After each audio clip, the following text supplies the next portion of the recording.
Hello everyone and welcome to Just the Tip of Sackboy: A Big Adventure, a platformer, a launch title for the PS5, starring Sackboy from the LittleBigPlanet franchise. Not a huge amount to say about this game. I got through the basic tutorial yesterday and we're just gonna carry on now. Look, I'm becoming a broken record when it comes to this, but I will never, ever stop being amazed by the load times on PlayStation 5 optimized games. It is ridiculous. So, Sackboy's Big Adventure is a bit of a departure from the LittleBigPlanet series, in that it is a, oh, it saves my outfits, that's cool. Let's just go with normal Sackboy for now, why not? It's a little bit of a departure from the usual LittleBigPlanet series, in that it's not a platformer and a game creation suite. It is just a platformer. They've stripped out all the custom creations from the LittleBigPlanet franchise and opened this up to a more traditional 3D platformer. And honestly, I think it makes for a better game. Whether it makes for a better overall experience, hard to say.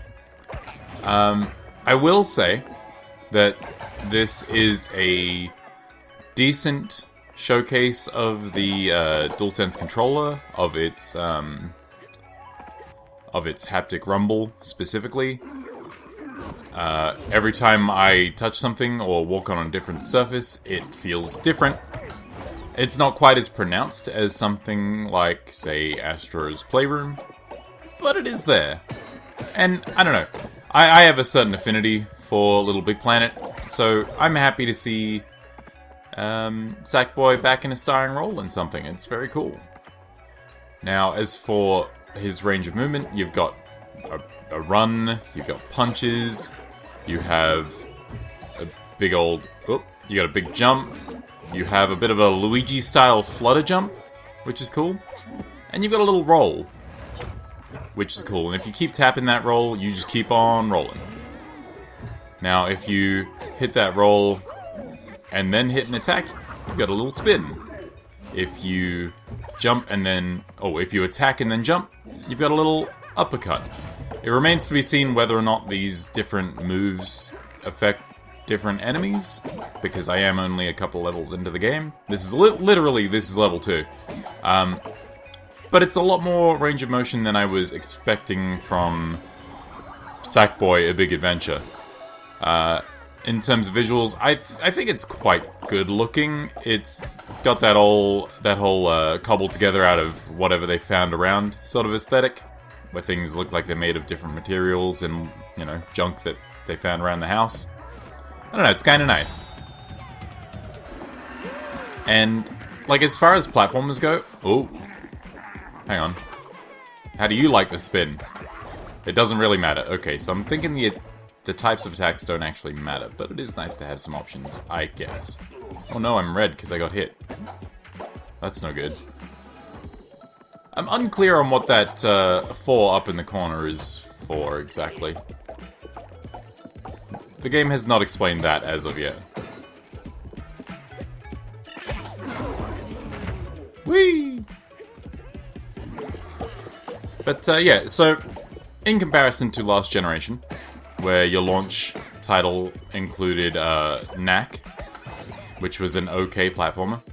So far, I'm feeling a lot more positive about this right from the get-go. It's nice. Like, it's very charming.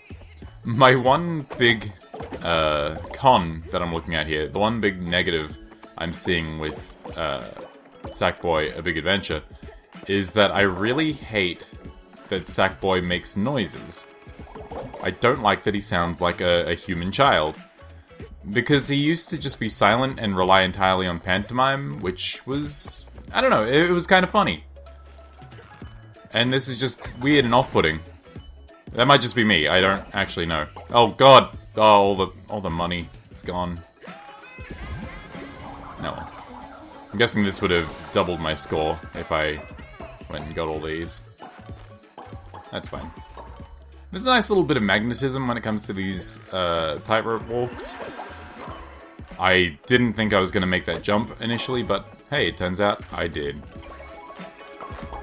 So you got little orbs that will trigger other orbs to open, like so. And they're on a little timer, so they will disappear if you trigger it too early. What's up here?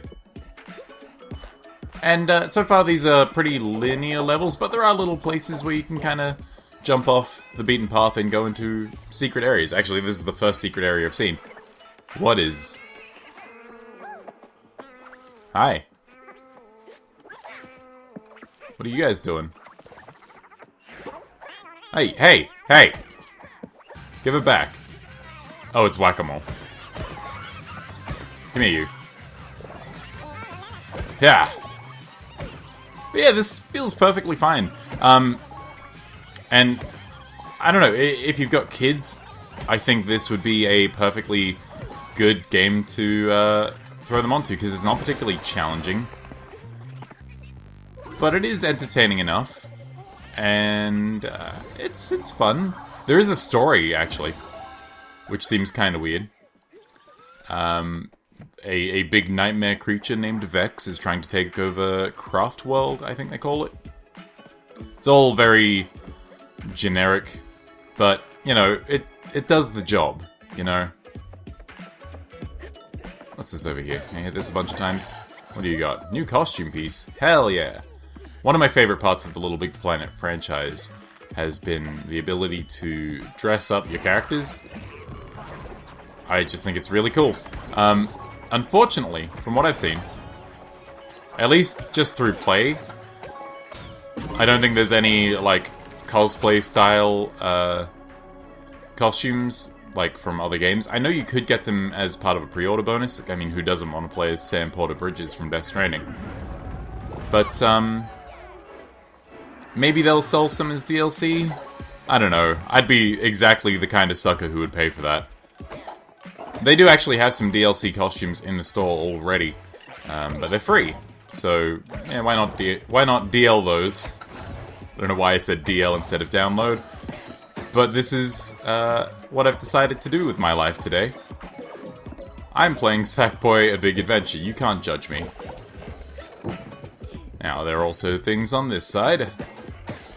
There sure are. Wow.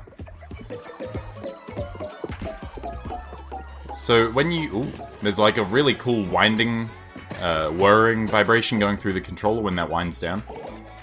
Now, when you collect these little point bubbles, there's no feeling, but if you get the collector bells, which are the golden versions of those, the ones that they use for currency,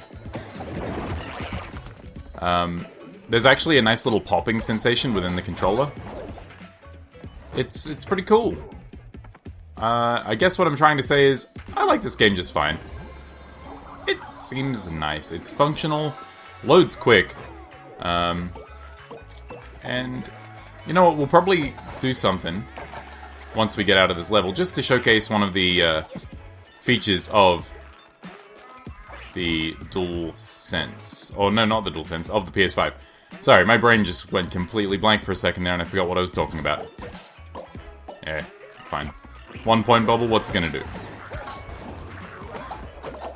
Ah! Get away from me.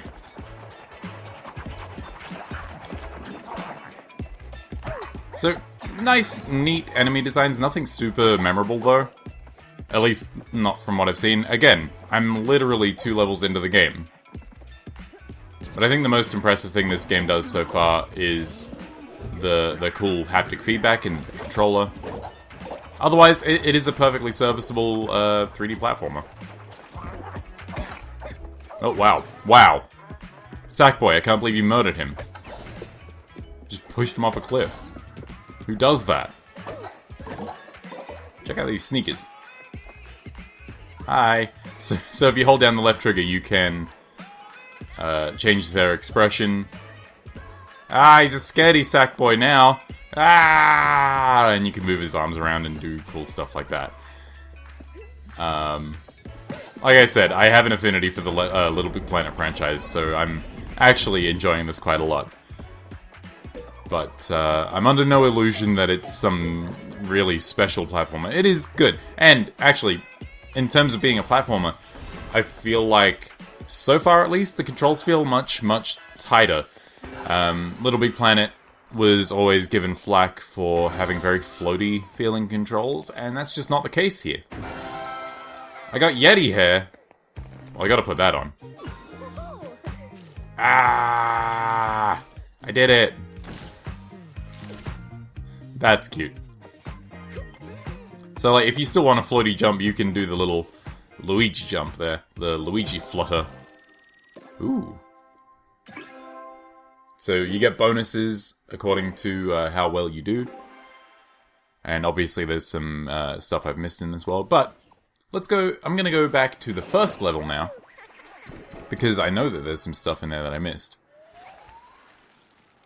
Ooh. That's a cool looking level badge. Let's get these bits of currency, because you can never have too many collectibles. It's what you use for buying cosmetics, which, let's check out that now. Hello, welcome to Zoom Zoom. So this is Zoom Zoom. He's a weirdo. The top of the craft world. So you can buy costumes from here. Outfit. Or you can buy little individual pieces of costumes, which is also pretty cool. Cat eyes. Great. This is all great stuff. Patent skin, that looks cool. I mean, yeah, the costumes are all really neat. So far, there's not much in the way of... Oh my god, that's adorable. There's not much in the way of, say, licensed material. But it is what it is. I know you can get some of that stuff if you happen to pre-order the game. Alright, what have we got in here? We got that Yeti hair. Let's put the Yeti hair on. Why not? Who's gonna stop us? Get some cat eyes, make a real weird looking dude. I can't put my Renaissance ruffle on there. It won't actually show anything. Yeah, that looks sufficiently creepy. Sackboy shirt. Let's put the monk robes on. Why not? Or the Sherpa coat. Yeah, that's cool. Monk staff. Why not? Go wild. Yeti feet. Cool. I look great. I look fantastic. Alright, so what I wanted to check out is we'll go back to the control panel here. And let's see. Cold Feet is the next level. There's also Soaring Summit. So if you want to transport straight to a level, you can do so from here. We could go straight into this one, but let's go into this one. Will it come up with a thing for here? Oh, it came up with the other level. Interesting. Wait, which level's Cold Feet? Which one's Soaring Summit? I think Soaring Summit is this one. No, that's Big Adventure. Which one? Now I'm just doing this for my own research. So this is Cold Feet. Where is Soaring Summit? I've apparently already played it. So let's resume that. Oh, Soaring Summit might be the world area. Okay, that's just the area of the world. That makes sense. That's fine. If we wanted to, we could just jump straight into a level from there. But we're not going to do that. What we're going to do is jump into the first level and show off a feature that I've not actually demonstrated so far. So, this game has collectibles. Have I already done everything in this level? Maybe I've already gotten everything in this level. Okay, fine. Let's go back into Cold Feet. Whatever. It's no big deal because you can load straight in, which is never not impressive. Cool. Now, we got Cold Feet. Collect the first Dreamer Orb. Now, I don't know where this is, but let's find out where this location is. So this is the starting area. And you can just go back. I wouldn't have even considered that. And there it is. That's the hint system at work, folks. It'll obviously be more useful in certain games than other games. I've tried it out in Demon's Souls, and it is not overly useful, if I'm being entirely honest. It's basically what I've seen it used for in Demon's Souls is it gets used for enemy showcases, which is very weird. It's very, very weird. Funny, though. Basically, the game's like, hey, check out these enemies, and then it just shows you a little bit of gameplay with certain enemy types in it. But yeah, now, I have to wonder, if I go out here, and I go into here, will that leave my stuff in cold feet done? I guess I'll find out when I go back to the menu. We'll play a little bit of this level, then we'll go back to the menu just to see if that progress did in fact save. This is a cool level. I'll say that about the game. It's got some really nice levels full of personality. And it definitely feels like LittleBigPlanet. Like, you can grab stuff, and you get affected by inertia, as you would in that game. What happens if I grab this? Oh. Okay, now we gotta grab these while my timer is rolling down.